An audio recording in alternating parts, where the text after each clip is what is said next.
I was prepping some guides for doing a video here at a later date, and I thought it would be a good time to make a separate video for how I grind my guides for a rod. And the reason we do this is to make an easier transition for the thread on the rod blank up onto the guide. The more gradual of an incline coming into that guide, the easier time you'll have with making that transition from the rod blank onto the guide with the thread. And as you can see here, I've got a couple guides on this rod blank to show you the difference and how abrupt that transition can be if you do not grind the guide foot. Makes it a lot tougher to get that thread started on that guide, and it makes for a kind of a messier looking transition up onto the guide foot. I do my guides on a lathe, but I'm going to try to give you some different options too. Of course, you can use a bench grinder or a belt sander or any number of things to grind your guide feet. I'm just going to show you the tools that I use to do it. I really like to use these diamond wheels that I buy at Harbor Freight. I've been using this same set for several years now, and they've held up great. The diamonds are really well embedded.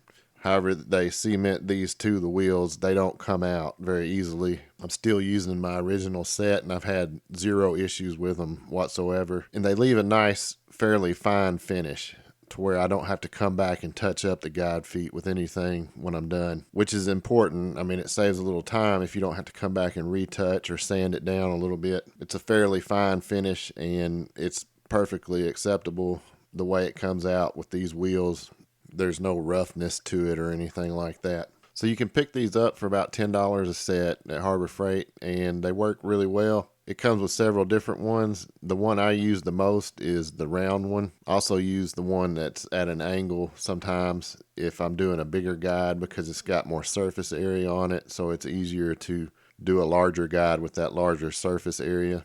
And I just chuck these up in my lathe, and as you can see, I just chuck it up in a 3-jaw chuck, and I just grind my feet. And it's really easy process. It's quick. It doesn't take a whole lot of effort. So let's just say you don't have a lathe and you need something else to be able to use. You could use a rotary tool. You can buy diamond rotary bits that fit into something like a Dremel, and you could do it by hand. Or you can also chuck a drill up into a bench vise and tighten the drill down in the bench vise, and you could zip tie the trigger open on it so that it's running all the time, and you could use one of these wheels mounted that way and grind them down.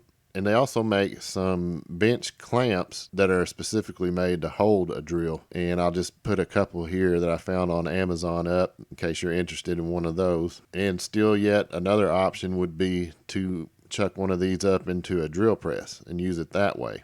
As far as the speed goes on this, I'm running this grinding wheel at 600 RPMs, anywhere from about 1,000 to 500, somewhere in that range. 500 to 1,000 RPMs should be plenty, and it'll make quick and easy work of most any guide you'll come across. When I'm done grinding the guide feet, I like to come back with a black marker if it's a darker colored guide. If the guide was silver or chrome or anything like that, you wouldn't have to worry about it. But with a darker guide, it helps if you come back with a Sharpie and just color in the end where you were grinding on it. That way there's not a shiny spot there to show through on your threads. If you're using a darker colored thread, you might be able to see a little bit of that shininess there between the threads. If you'll just hit that with a Sharpie to color it and let that dry, you'll be ready to go. That's just a short little video. I hope it helps somebody out.